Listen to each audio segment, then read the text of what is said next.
دو عالم صلی اللہ علیہ وآلہ وسلم اس صحابہ نے سچی محبت رکھی.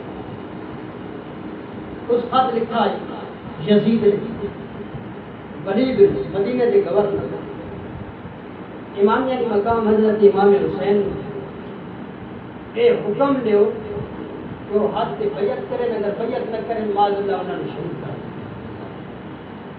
ولید اپنے نائب مروان یا صحابہ کا دشمن، اس نے مشورہ کیا کہ یزید یا خط آئے امام علی مقام حضرت امام حسین کو حکم دیو کہ جلدی دنار میرے ہاتھ پہ بیعت کرے. مروان کے ٹھیک. حضرت ولید نے نا خط حضرت امام علی مقام امام حسین کو بھیجایا.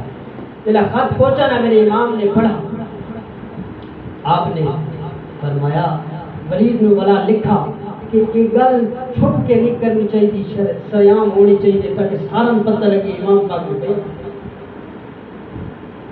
یہ خط ولا ولید کو پہنچا، یزید کو پہنچا، یزید کے نہیں. حضرت امام علی مقام مسئلے کا حل کرنے دیتے ہیں. بات یزید کے نہیں، جلدی دینال امام علی مقام امام حسین رضی اللہ تعالیٰ نے آپ نے فرمایا یہ حد کر سکتے ہیں کسی زانی شرابی فاجر، یہ حد نہیں آ سکتا.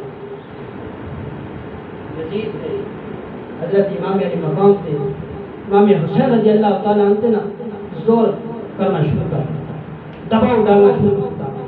صحابہ کرام رضوان اللہ تعالیٰ علیہ اجمعین نے مشورہ دیتا تھوڑے امام صاحب تساں مدینہ شریف چھوڑ، کیا کرو مدینہ شریف چھوڑو. ایوڑا دیتا ہے پوچھنا چاہنا یہ بات انشاءاللہ حکم مدینہ پاک حضرت امام حسین مکہ پاک کوفے دی کربلا کے بعد دن کے ویسے اگلے جمعہ المبارک اتنا ہی نکل پوچھنا یہ چاہنا کہ مدینہ شریف رب تعالیٰ میں سمے سارا کو حاضری عبادت نصیب فرمائی. آج ویندے سے نا